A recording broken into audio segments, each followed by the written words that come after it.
Ny sabotsy roapolo Aprily avy izao kosa no hanatanterahana ireo lalao famaranana amin'ny fifaninanana izay karakarain'ny Sampana Tanora Kristiana ny anivon'ny Synodam-paritany Iarivo Avaradrano. Taranja efatra no hifaninanana ao anatin'izay.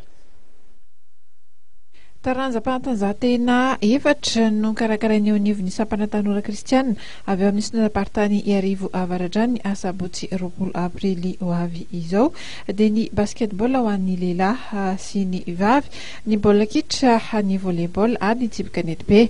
Ampikambana STK maro amin'ny fiangonana no mandray anjara nandritra ny fifantsana fa ireto fiangonana ireto kosa no nanasolo-tena hiatrika ny lalao famaranana dia ny STK avy eo amin'ny FJK Manjanahary no katroka amin'ny STK avy eo amin'ny FJK Mantaninmenandrefana eo amin'ny basketball lehilahy io.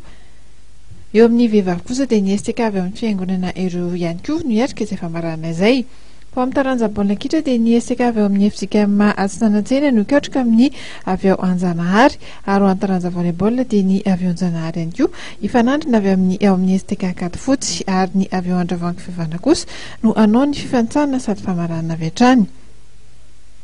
Any amin'ny kianja anjaim-pany kareo moa no anaovana ireo lalao rehetra amin'ny andron'ny asabotsy io. Teraka tontolo andro tsangatsanganana ny STK Synodam-paritany eto amin'ny Synodam-paritany Iarivo Avaradrano amin'ny ala sabotsy fa roapolo ny volana avrily ho avy izao amin'ny sivora eny amin'ny anjaim-pany kareo manentana antsika rehetra satria amin'io no hanatanterahana ny lalao famaranana rehetra amin'ny taranja izay nataontsika ary samy mitondra sakafo sahaza amin'izany isika hiaraka hifalintsika amin'io manomboka amin'ny sivora maraina ny fotoana tongava daholo na ireo izay mandray anjara amin'ny fifaninanana na isika amin'ny fitandremana tsirairay avy dia aza dina ary STK namana ato anatin'ny Synodam-paritany Iarivo Avaradrano fa fotoana dehibe ho antsika indray io eny amin'ny anjaim-pany kareo amin'ny asabotsy fa roapolo ny volana avrily ho avy izao amin'ny sivora maraina manomboka ny fotoana.